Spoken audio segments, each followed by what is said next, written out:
Je ne sais pas s'il y a les demi sont se poser. Alors, Connie, est-ce que vous souhaitez commencer vos présentations? Langue autochtone? Alors, je vois mon nom ici, c'est des Connie Paul. Mais c'est pas mon vrai nom.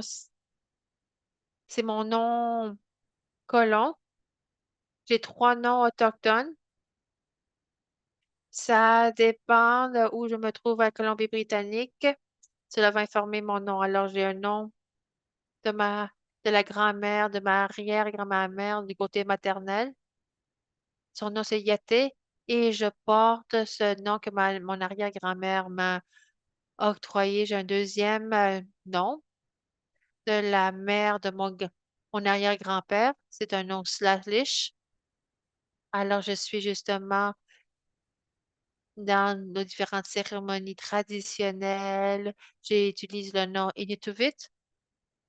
J'ai travaillé en tant qu'infirmière au sein d'une grande communauté autochtone. Fait qu'ils m'ont octroyé le nom Ali Massim Missim. Alors, lorsque je visite tous ces aînés, c'est le nom que j'utilise lorsque je me trouve sur le territoire. J'aimerais vous remercier d'avoir offert cette occasion de partager le travail que notre nation mène. Présentement, je travaille pour les Shaylouk et je travaille sur le territoire de Chinook ici en Colombie-Britannique. Je suis une gestionnaire dans une petite clinique. Je pense que c'est une petite clinique. On a deux médecins, on a des infirmières communautaires, on a un homme qui offre de la médecine traditionnelle et autres, un élément qu'on fait lorsqu'on ouvre une réunion. On commence toujours avec une bénédiction, je ne sais pas si c'est le bon mot, mais on commence avec un chant pour pouvoir purifier l'espace. Comme ça peut permettre une bonne énergie. Alors, je vais ouvrir cet espace entre moi-même et l'auditoire pour cette bonne médecine.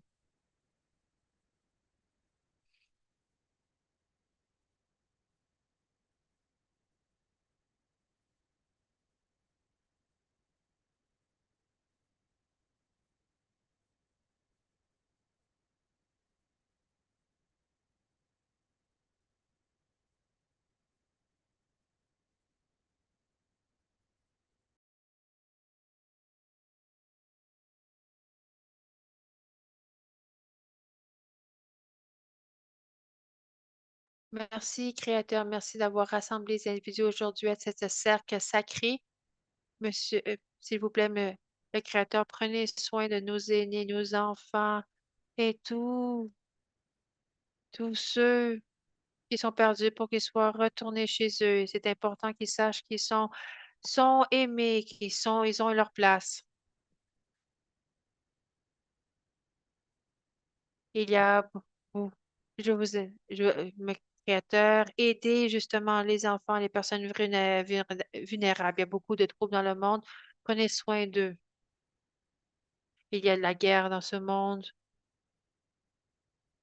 et c'est triste. Et je veux envoyer une énergie positive à ceux et celles qui sont en train de souffrir. C'est important de pouvoir les élever et prendre soin d'eux. Merci. Alors, on commence nos réunions avec le personnel, avec ce type de bénédiction. Alors, c'est pour être conscient du travail qu'on est en train de faire et le soin qu'on est en train d'offrir. Merci beaucoup. Merci beaucoup d'avoir commencé de cette manière. J'aimerais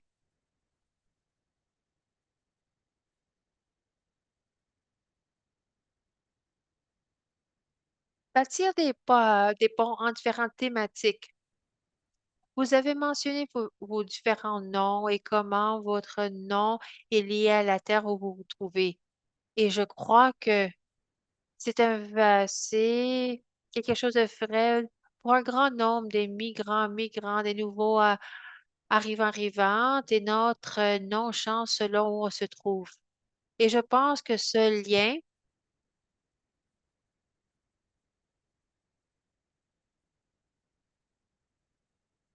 entre ces différents vécus, c'est quelque chose qu'on peut souligner, célébrer. Alors, je ne sais pas si vous voulez vous prononcer davantage sur ce sujet.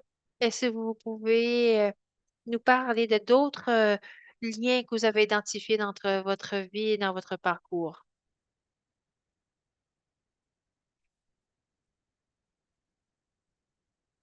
La colonisation et les pensionnats nous ont empêchés de reconnaître notre langue et notre identité. Au début du siècle, les enfants ont été enlevés de leur famille et de leurs parents à l'âge de 4 ans à 5 ans. Ils étaient placés dans des pensionnats, puis ils ont perdu leur langue à ce moment parce que c'était interdit de parler leur langue. C'était interdit de pas porter leurs vêtements traditionnels. C'était interdit de pratiquer des cérémonies. Alors donc, ça, c'était vraiment entériné dans la loi sur les Indiens. C'est une loi fédérale. Comment allez-vous nommer quelqu'un s'ils ont seulement un nom autochtone? Alors qu'on ne peut voir ici que mon nom apparaît pas. Vous allez voir que plusieurs personnes, vous allez trouver de Toms, de Peters et John sur l'île de Vancouver. Vous allez trouver des noms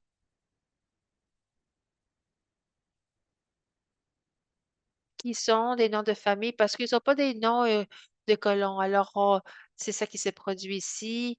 Ça, ça c'est qu'est-ce qui s'est passé dans plusieurs éléments. C'est la raison pour laquelle on voit beaucoup de noms qui sont des noms de famille. Mais cela ne nous a pas empêchés de garder nos propres noms.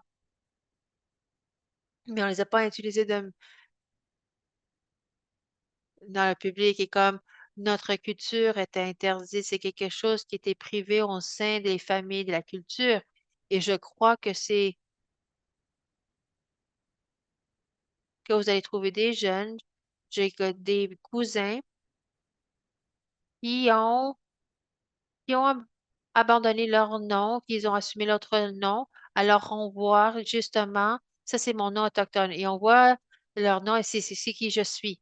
Alors, je crois que vous allez voir quelqu'un qui va se présenter avec leur nom de Première Nation et d'autres, ils vont utiliser leur nom de colon.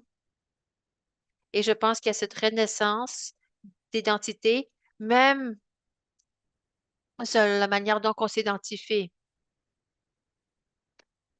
Alors aussi, justement, on a du ça, on a ces maisons longues. Vous n'allez jamais pas m'appeler Conley Hall, vous n'allez pas utiliser mon Sothéwick, ça veut dire une femme avec plusieurs couvertures. Alors, mon nom vient de mon arrière-grand-mère. Alors, l'été, lorsque mes parents travaillaient dans les champs, c'est mon arrière-grand-mère qui prenait soin de moi pendant 6 semaines, 4 à 6 semaines pendant l'été. Je passais ce temps avec elle. Alors, lorsqu'elle parlait justement de son nom d'Indien, alors c'est son nom a changé ma vie. C'est elle qui m'a nommé Nyata. Et par la suite, nous avons un Denis et par la suite, mes oncles venaient puis m'ont parlé justement de qu'est-ce que ça veut dire de son nom. Et le nom, ça veut dire, ça, c'est justement les ailes de, d'un colibri. C'est plus vraiment, c'est vraiment, c'est, ça touche plus sur le mouvement. C'est qu'est-ce que le nom veut dire? Ça veut dire parce que vous bougez tellement rapidement que vous ne pouvez pas le voir.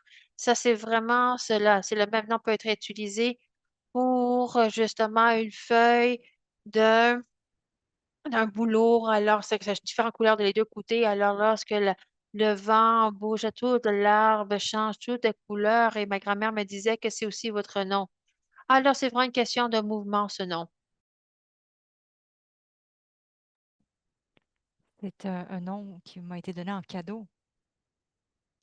Et les aînés, on, on avait 4 chefs Donc, par village, vous aviez un loup, donc chef loup, un chef, donc il y en avait un autre. Donc, il y avait donc euh, baleine, non, épaulard en fait, et il y avait un autre tribu, je me rappelle plus de quel animal, et les quatre chefs et matriarches se sont levés et ont dit, j'aimerais vous donner un cadeau, votre nom. Et ça, c'est quand j'ai travaillé pour cette nation depuis 18 ans et demi, ils m'ont donné ce nom. Et ce nom veut dire quelqu'un qui prend soin des gens de la rivière. Donc, chaque nom a une histoire. Notre famille protège ces noms. On les donne aux membres de nos familles. Et c'est le travail que, que nous faisons dans les communautés dont nous faisons partie. Et vous mettez en lumière quelque chose pour lequel on veut justement mettre en avant dans nos projets de cheminement de citoyenneté active, c'est cette communauté de pratique, c'est de s'engager avec les communautés avec lesquelles on vit, mais aussi à l'extérieur de nos cercles intimes. Et j'aimerais ça entendre davantage sur le travail que vous avez fait dans les communautés, surtout en ce qui a trait avec les services de santé que vous avez fournis. Et peut-être comment vous pouvez vous positionner dans ce travail pour notre audience et comment vous avez engagé les membres de votre communauté pour justement faire leur auto-plaidoyer, pour se promouvoir eux-mêmes, pour se défendre. Donc, les communautés ont besoin justement de ça, que les communautés se mettent ensemble pour créer du changement. Et le médecin de famille ici, on dit, ils utilisent le terme docteur, médecin de famille. Et c'est intéressant dans la médecine occidentale quand vous allez voir le médecin. Mais pour nous, le médecin de famille, vous allez dans, voir en fait dans la maison de cette personne-là et chaque personne dans cette maison fait partie de votre clientèle, votre patientèle. Donc, si vous voyez de la moisissure sur les murs, à ce moment-là, vous voulez voir à ce moment-là comment l'environnement impacte la santé de la personne. Et si la personne a eu une crise cardiaque, par exemple, et ils ont besoin de marcher dans des endroits avec une chaise roulante et c'est juste du gravier par terre, donc on voit que ça ne marche pas. S'il y a un problème de sécurité alimentaire ou s'il y a quelqu'un qui a des animaux de compagnie, il y a eu des aînés qui ont perdu leurs animaux de compagnie. On doit justement trouver des solutions justement pour garder justement euh, leur chien ou leur chat donc en santé. Donc, des surpopulations dans les maisons également, c'est un problème aussi. Et j'ai travaillé depuis 36 ans en tant que donc infirmière dans les communautés et c'est quelque chose avec lequel vous travaillez. Vous me prenez en considération. C'est pas seulement un individu que vous prenez soin, c'est l'environnement, c'est la maison, c'est la famille, c'est tout ce qui vit et respire dans cette maison pour lequel vous avez le soin de prendre soin.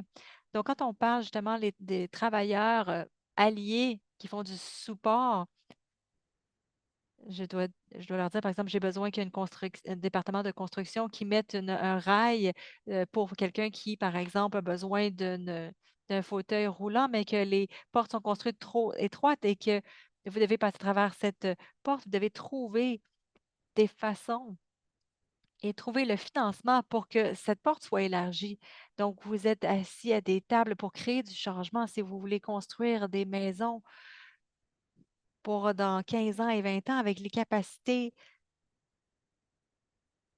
Donc, quels sont les risques de diabète, par exemple, qui peuvent modifier les besoins du client.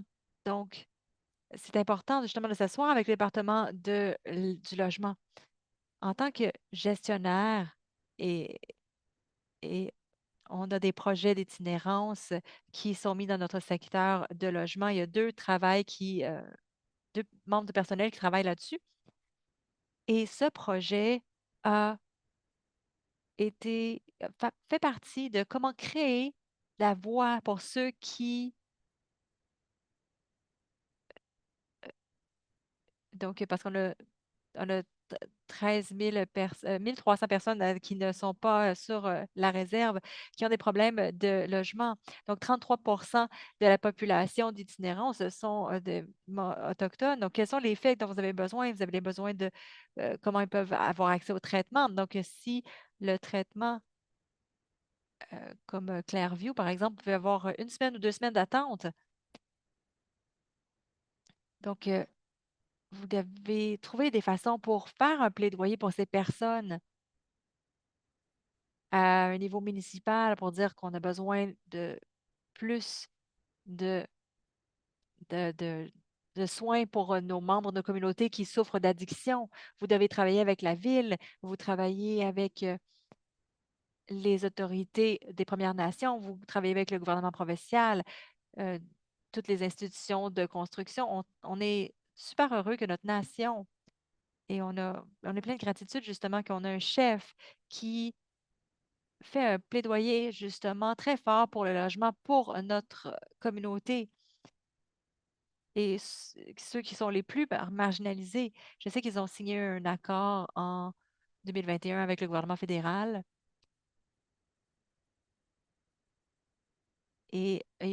justement donc un flux de logements qui s'en vient vers les communautés autochtones, mais c'est, ça prend du temps pour que ces solutions soient trouvées avec le gouvernement. Donc, il y a peut-être 12 unités de transition que nous avons construites depuis l'année dernière. Ils sont à capacité, à pleine capacité tout le temps.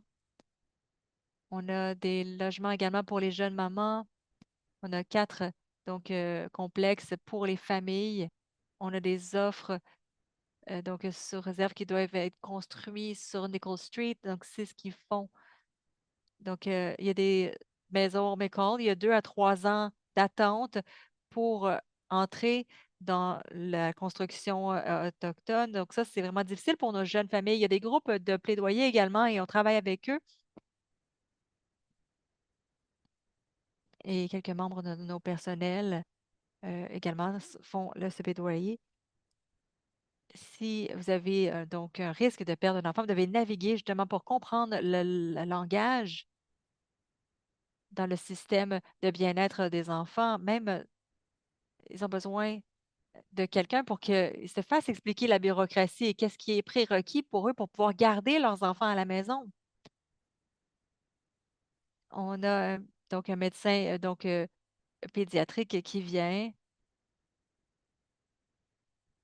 On a peu lancé un peu notre casquette ou notre chapeau justement pour être un centre avec ce qui veut dire qu'on obtiendrait des financements à travers l'Autorité de la santé des Premières Nations pour avoir du support, par exemple un physiothérapeute, un nutritionniste. Ce sont des services que normalement on le voit offerts et ce sont des services juste de médecine de famille, donc ils viennent juste d'arriver tout juste dans dans notre communauté. On a juste signé un accord pour 2 médecins à plein temps qui vont travailler à notre communauté. Ça s'est jamais mis en place auparavant, jamais dans l'histoire. Et ça, c'est juste pour nous. Dans la Première Nation, on a des docteurs maintenant et on travaille avec le ministère de la Santé pour avoir un contrat mis en place. Donc, comment vous allez soutenir tout ça? Donc, tous les dossiers médicaux électroniques, vous devez avoir des examens, vous devez avoir la capacité pour fournir tous les services externes de la médecine. Et on a été demandé depuis plusieurs années et on essaie de tirer toutes les ressources de différents endroits justement pour construire toutes ces infrastructures. Donc, on a avancé depuis ces dernières 36 ans. Et ce qu'on doit célébrer, c'est on doit célébrer les succès. Vous devez pouvoir reconnaître les jalons que vous avez atteints. Il y avait, il y avait rien comme service auparavant. Donc, pour soins palliatifs, vous devriez aller à l'extérieur de la réserve. Donc, pour pouvoir obtenir des soins palliatifs à cause de problèmes de juridiction. Donc, ça changeait avec les 140 chefs et en Colombie-Britannique et le gouvernement qui ont créé des accords que les services ont pu peuvent être fournis sur la réserve. Et ça, c'est, je pense qu'en 2009, ça a été mis en place. Ça fait pas si longtemps que ça. Donc, les services ont vraiment changé pour les Premières Nations.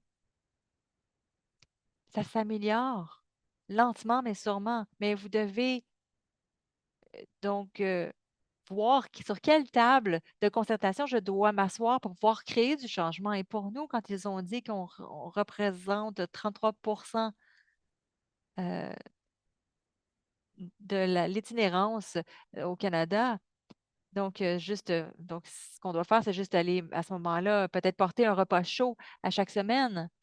Donc, comment j'ai été chercher ces données? Ça s'appelle un compte PIT. Ça, c'est fait à travers le Canada et notre nation a demandé est-ce qu'il compte en fait l'itinérance sur la réserve? Non. Et ils ont commencé à le faire cette année. Donc, ça prend du temps. Vous allez vous asseoir avec des individus pour connaître les informations pour l'itinérance sur réserve et hors réserve. Donc, ça prend des années d'engagement pour faire du développement communautaire. On a fait des partenariats avec des universités.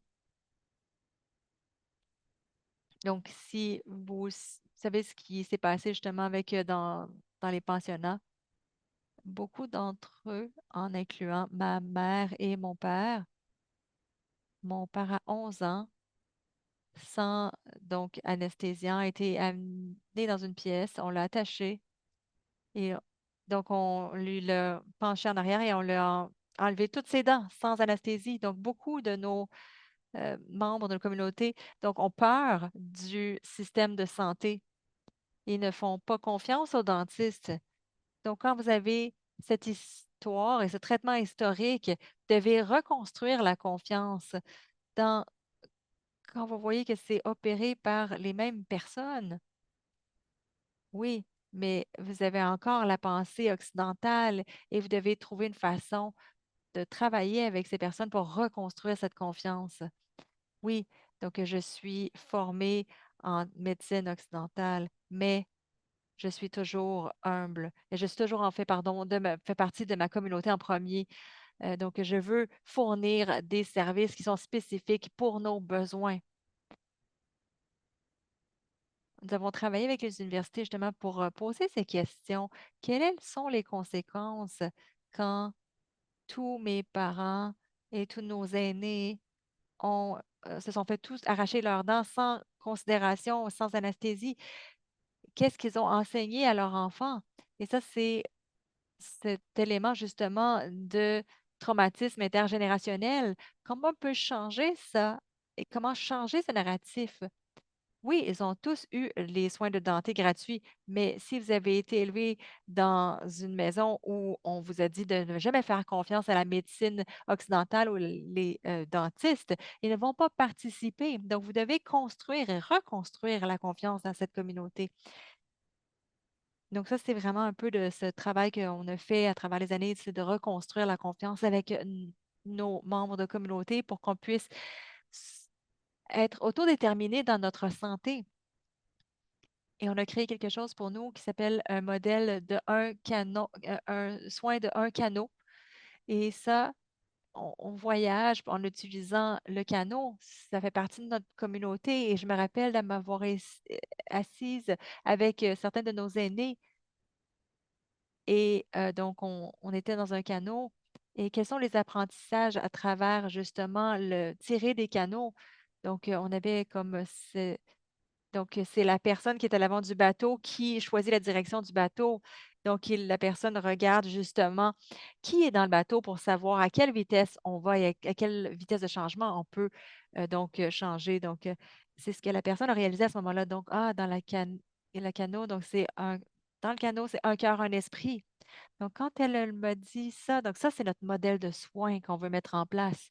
Et le client est la personne qui détermine la vitesse justement du bateau et qui soutient tout le monde qui est dans le bateau. Et on doit justement devenir un pour aider nos clients, notre patientèle. Donc ça devient notre modèle de soins de santé.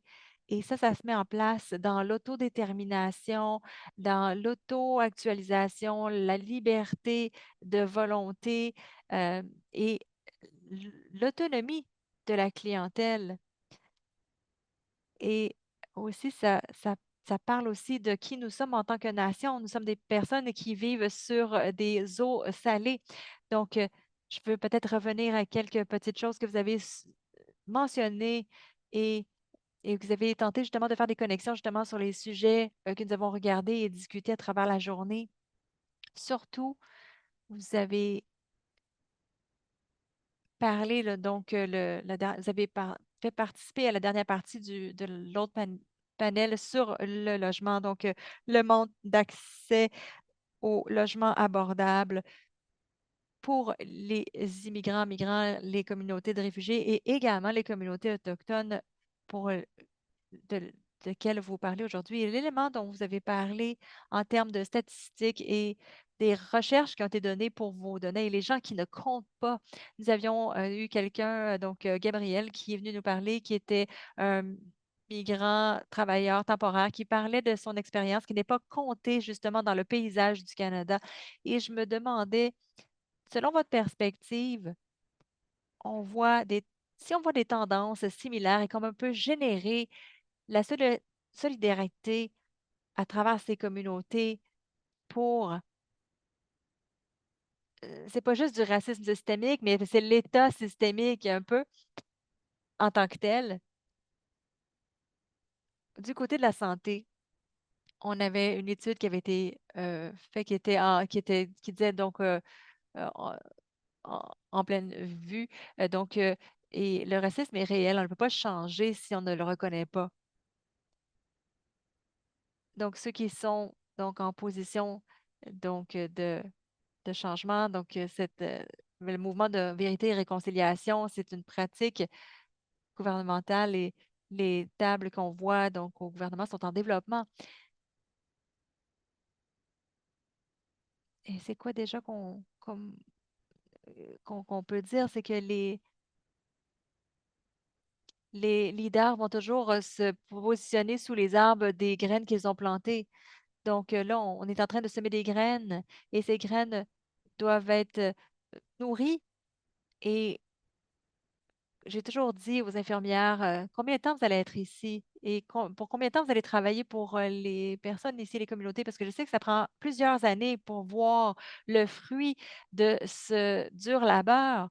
Donc, comment vous allez naviguer le système de santé provincial et fédéral? Comment vous allez justement pouvoir vous positionner à ces tables? On a travaillé avec des partenaires, des organisations sans but lucratif qui s'assoient aux mêmes tables de négociation. Et c'est mon rôle et de créer des voix pour nos nations. Et je me rappelle à être une table et une des premières tables de concertation sur lesquelles j'étais présente. J'ai dit donc le système de santé a été ségrégué pour les gens. Qu'est-ce que vous ressentez justement que vous pourriez offrir à ce groupe? Moi, je peux parler justement des hôpitaux Neham. C'était un système donc ségrégué et un docteur très connu à l'hôpital m'a dit, parce que cet hôpital était juste à côté du VIU ici sur l'île de Vancouver, et il a dit, s'il y avait un système de santé ségrégué, ma mère euh, je suis sûre qu'elle aurait dû en parler parce qu'elle avait sa maîtrise en services sociaux. Donc, malheureusement, votre mère ne connaissait rien là-dessus parce qu'il y avait un système de santé agrégé. Il y avait le Muller Bay hôpital. Il y en avait plusieurs. C'était un hôpital ségrégué. On n'avait pas le droit d'y aller. Donc, ça s'appelle Nenomoe Hôpital. Donc, il y a des gens qui donc mouraient là, n'étaient jamais renvoyés à la maison, ils étaient envoyés, enterrés. Donc, à côté. Donc, on veut juste la vérité, en fait, pour que quand vous travaillez avec vos clients pour comprendre le manque de confiance que nous avons dans le système de santé. C'est vraiment imbriqué dans notre histoire orale, mais ce n'est pas évidemment dans vos livres de taxes parce que vous êtes un médecin et que votre mère a sa maîtrise en travail social. On doit le changer justement et s'assurer que notre histoire est racontée. On doit s'assurer que c'est raconté dans les universités. Il y avait un moment, il y avait un formateur qui a dit à un étudiant autochtone qui disait que ça n'existait pas le traumatisme intergénérationnel. Et c'était donc un étudiant, donc, euh, donc la prochaine fois que je vais m'asseoir justement sur le développement développement de curriculum l'université, je vais parler justement du, euh, du traumatisme donc intergénérationnel. Et puis la personne de l'université, le dean, lui a dit, mais non, c'est pas c'est le directeur, la principale, lui a dit, non, non, c'est aucun membre de le personnel. Il a dit oui. Et moi, je ne veux pas être partenaire à ça. Donc, je veux me rencontrer avec vous pour s'assurer que nos histoires sont racontées. Et je veux faire un partenariat pour s'assurer que cette histoire soit racontée, point. Donc, il a pris quelque chose de négatif et il l'a transformé en quelque chose de positif. Donc ça, c'est bien. Les gens ne n'apprennent pas à travers la honte. Donc, comment on peut collaborer justement pour créer du changement, pour qu'on puisse,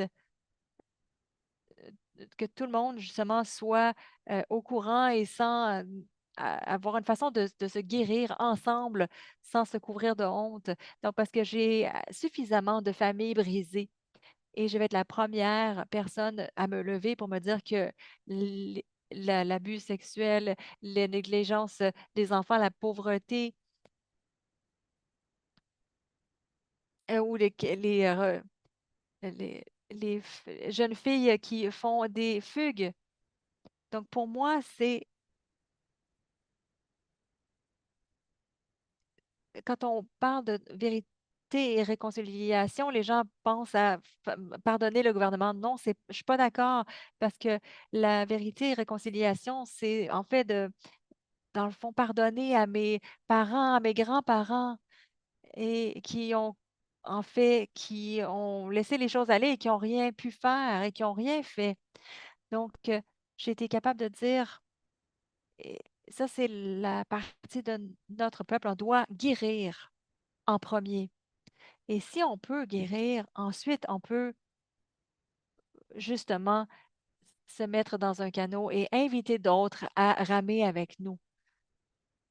Donc, il y a beaucoup de nos aînés qui, pagaient seuls parce qu'ils sont brisés, parce que vous pouvez le voir aussi dans la façon dont ils ont conduit leur vie avec les addictions, avec la violence, avec les escalations dans leur famille. Donc, on essaie juste de ramener tous nos membres de nos familles à la maison. C'est ça le travail qui doit se mettre en place quand vous travaillez avec le personnel pour les soutenir dans leur parcours, dans leur cheminement.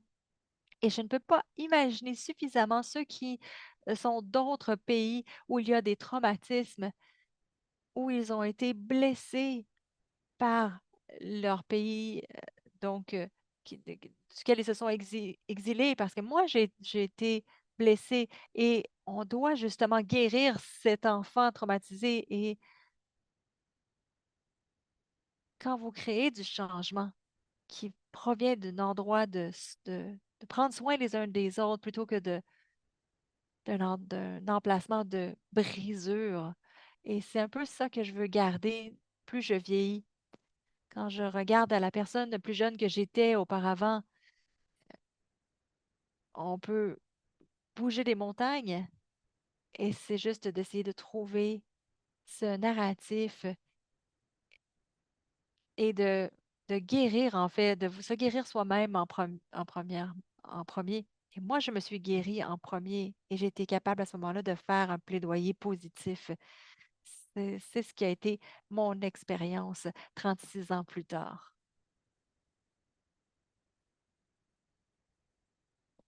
Donc, je suis désolée, mon Internet est instable depuis un moment, donc j'ai peut-être manqué. Est-ce que vous pouvez m'entendre? Oui, oui, je suis désolée pour ça parce que j'ai manqué la dernière partie de ce que vous disiez. Quelque chose. que j'ai trouvé vraiment très intéressant de ce que vous avez dit et qui provient d'un endroit de d'un sentiment de guérison, c'est ce que j'ai compris, et de prioriser ça en premier. Et j'ai demandé aux autres panélistes dans différents contextes à quoi ça ressemble quand vous naviguez des journées également, donc par exemple accès au financement pour des services ou d'avoir accès à des espaces pour fournir vos services aux communautés, pour des clients ou patients, et comment on peut faire justement faire le rôle de plaidoyer dans le travail de guérison et soutenir tout ça ensemble. Euh, Selon moi, la santé n'est pas juste, ne concerne pas juste un médecin ou une infirmière, un physiothérapeute. La santé comprend la santé spirituelle, l'identité. C'est important de continuer à pratiquer la culture. C'est très important pour nous. Et il faut avoir une renaissance et une revitalisation de la culture. Il faudrait mettre la culture en pratique. Il ne faudrait pas que l'on perde notre langue parce que votre langue, c'est ce qui vous donne votre identité en tant que personne lorsque vous parlez votre propre langue. Alors, et nous avons un cycle de guérison spirituelle, environnementale et s- culturelle. L'environnement, c'est fait partie de notre éducation, la politique, la santé font partie de la santé aussi. Alors, nous, on ne considère pas simplement les médecins comme les acteurs de la médecine. Il y a plusieurs choses qui sont incluses dans la médecine. Alors, nous parlons de l'itinérance et nous avons parlé d'un volet de la gestion d'un projet pour des personnes en situation d'itinérance. Nous sortons, nous donnons des repas, des vêtements. Il ne s'agit pas simplement d'agir pour les personnes autochtones. Nous aidons tout le monde lorsque nous fournissons ces services et c'est bien à nos frères et sœurs et nos frères qui ont des problèmes de toxicomanie. Est-ce que ces personnes ont besoin des médecins? Est-ce que ces personnes peuvent avoir des traitements?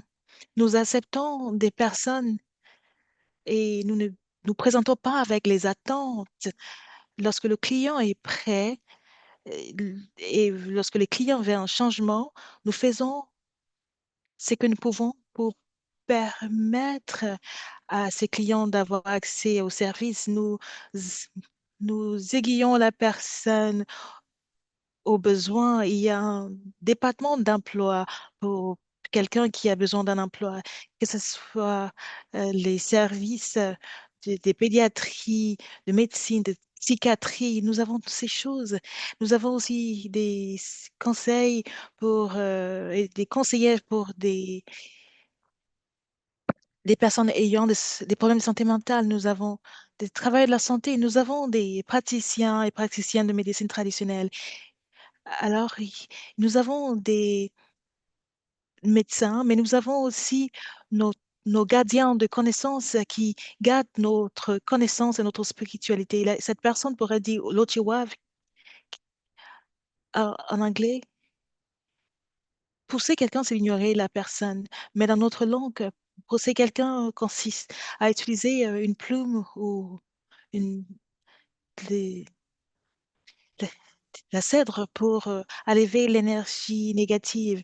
Nous utilisons nos pratiques traditionnelles et il ne faudrait jamais oublier d'où nous venons. Il faudrait célébrer cette partie de nous et garder cette partie vivante dans nos familles.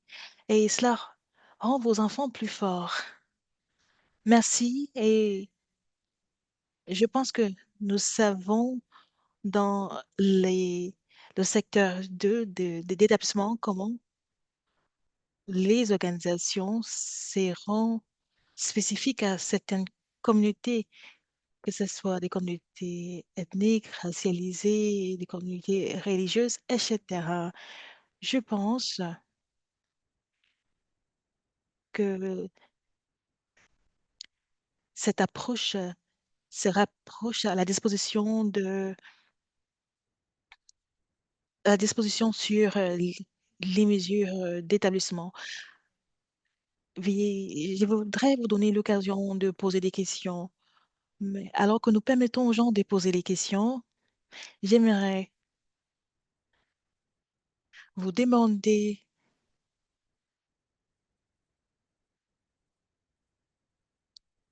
vous savez, je me pose la question, je pense, lorsque nous pensons à les enseignements et l'apprentissage et la sémence et les sémences, lorsque les recherches ont été faites, lorsque nous pensons aux connaissances religieuses et l'approche à la guérison et l- l'assignation des gens aux espaces non autochtones, comment le faire de façon à être mutuellement bénéfique et de façon à procurer des soins pour tout le monde. Alors, notre nation a toujours été ouverte au travail avec des partenaires. Alors, il incombe à la personne individuelle de partager ce qu'elle veut partager. Je veux partager une histoire courte de ma grand-mère. Elle a vécu à Okanagan.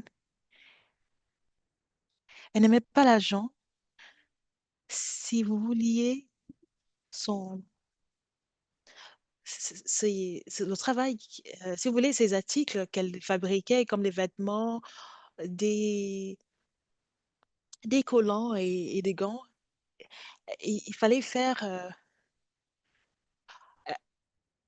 un échange. Elle faisait de la teinture. Et ma grand-mère est partie prendre. Elle a pris un rocher qu'elle a mis dans la paume de ma main. Elle a dit, I am Gulak et je suis Gulak. J'avais 5 ans. Est-ce qu'elle a dit qu'il fallait que je répète ce qu'elle a dit? J'ai dit, est-ce que tu veux que je répète cela, grand-mère? J'ai dit, je suis le rocher.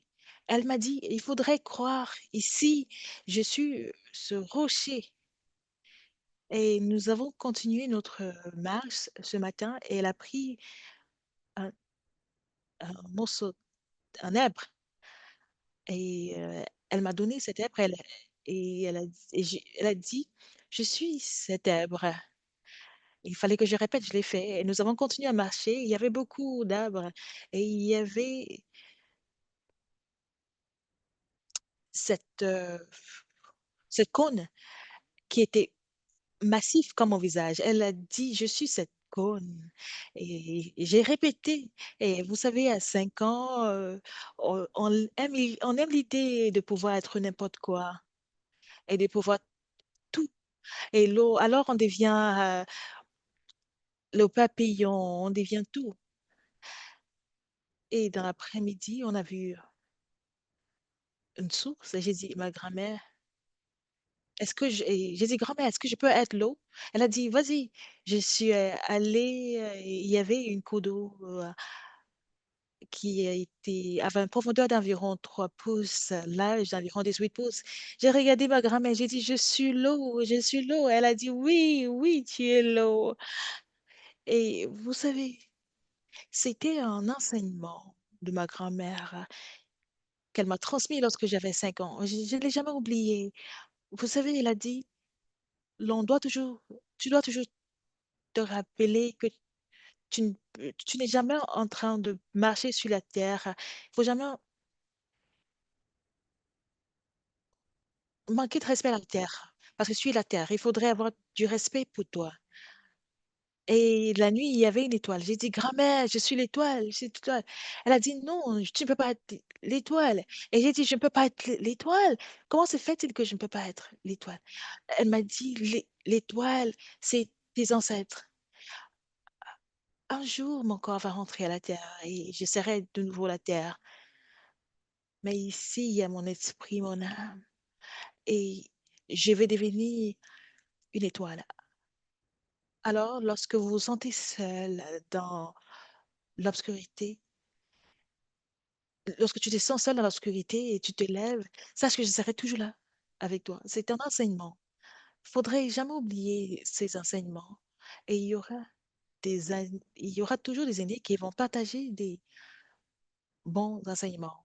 Lorsque je marche, lorsque j'ai fait la randonnée et les randonnées, j'ai fait beaucoup de randonnées dans ma vie. Et je me rappelle toujours de ce qu'elle a dit. Je suis les rochers, je suis la montée, je suis tout. Et il n'y avait pas de concept individualiste parmi nos peuples. Nous faisons partie de tout. Et le plus tôt nous apprenons cela, le mieux ce serait pour l'acceptation du fait que nous sommes un peuple. Et je vous quitte avec ce mot. Merci, j'apprécie cela. Et l'auditoire a aussi écouté les histoires qui ont été racontées au cours de la journée. Je voudrais vous remercier d'être ici avec nous aujourd'hui. Et j'aurais dû m'en tenir là parce que vous avez bien conclu vos propos. Mais juste en dernier commentaire, euh, euh, pouvez-vous nous dire comment vous pensez qu'on pourrait réunir les communautés? Est-ce que c'est à travers le récit est-ce qu'il y a autre chose, la narration, autre chose que nous pouvons faire? Il faut participer à certaines réunions et contacter nous parce que je pense que nous avons des mêmes difficultés. Je ne sais pas combien de fois j'ai dit que je suis des Premières Nations. Je suis traitée comme une immigrante dans mon propre pays, comme une étrangère. Je ne suis pas traitée de façon égale. Je n'ai pas un, un- un accès égal aux soins de, aux soins de aux soins de santé. Si vous demandez aux automobiles médicales de venir chercher les gens dans les réserves, ils ne vont pas venir. Oh, si vous demandez à ces conducteurs des automobiles médicales de venir, et chez nous, ils ne vont pas venir. Il y a des problèmes d'égalité. Nous avons plusieurs objectifs. Nous voulons les mêmes droits à l'éducation. Nous voulons que nos enfants aillent dans les universités. Nous, nous voulons de l'électricité. Et notre nation vient d'avoir accès à l'eau potable. On vient de l'avoir. Cela fait seulement 5 ans. Et il y a des autres nations qui ont besoin de l'eau portable. Alors, nouons des partenariats parce que lorsque vous parlez, je vois des similitudes. Nous avons des mêmes difficultés et je pense que nous devons trouver ces tables, des discussions politiques où les voix sont entendues. Quelqu'un a mentionné qu'il y a des profs, les organisations à but non lucratif qui participent à ces réunions de haut niveau et le gouvernement choisit une organisation pour être l'organisation principale. Nous devons travailler sur nos organisations à but non lucratif pour pouvoir faire partie de ces communautés. Si j'ai et porter les voix de nos peuples.